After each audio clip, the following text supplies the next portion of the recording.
Blueberry Wine, he must be at least 90 proof. Oh, Little Yellow Jacket, what a superstar.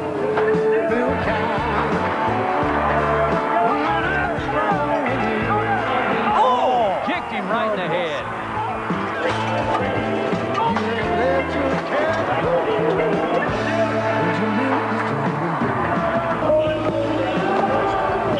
Two pops and a flop on the ground.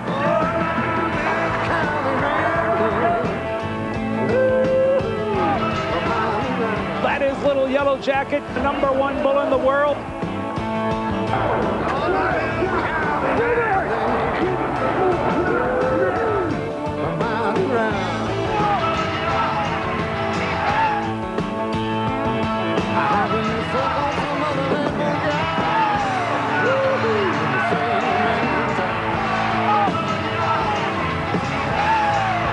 I don't know why they're talking about this bull retiring. He's never been stronger.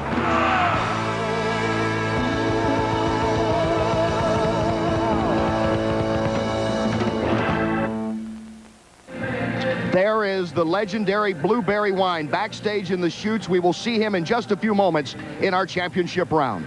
Right now, let's go back to St. Louis, 2001. The first man to ever ride Blueberry Wine, our own Ty Murray. Ty, he'd bucked off some great cowboys before this. What were you thinking during the ride? Well, I was excited to have him. You know, what I was thinking during the ride is don't quit trying, because I knew that he wouldn't quit trying. That's just such a great bull. You know, we've seen his records, and he's going to go down in history as a legend. You are the first man to ride Blueberry Wine and the first man to ride Little Yellow Jacket. Can you compare those two bulls? Well, I mean, the only thing you can compare is they're both so great. You know, it'd be like comparing maybe Michael Jordan and Wilt Chamberlain.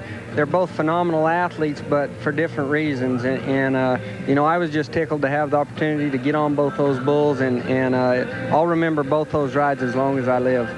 Bull riding is like horse racing, and you have the human stars and you have your animal stars. And right now, with these two legends being retired, it's a lot like going back to the decade of the 70s and two Triple Crown winners in horse racing, Secretariat and Seattle Slew. Even the great ones can only last so long, Justin. Well, that's right. And these two bulls, they have just been some of the biggest superstars in PBR history, including the Cowboys. Blueberry Wine is the little bull that could. This little guy has just stole the hearts of fans all over the world. They cheer for this little guy. He is just so quick and so speedy, you can't help but love him. It's almost like they told him that he wasn't big enough to be a bucking bull, and he's proved everybody wrong. Little Yellow Jacket, I've never seen a bull enjoy the sport like Little Yellow Jacket. He loves to buck. When it's time to load him up at the ranch in North Dakota, all they got to do is say, get on, and he's there. He's ready to go to another one. We mentioned that Ty was the first man to ride both these legends. The last man to ride them both, Brendon Clark. And he's standing by with our Donna brothers. Donna? Brendan, Blueberry Wine hasn't been ridden since Oklahoma City in 2004. You were the man to do it. What makes him such a special bull?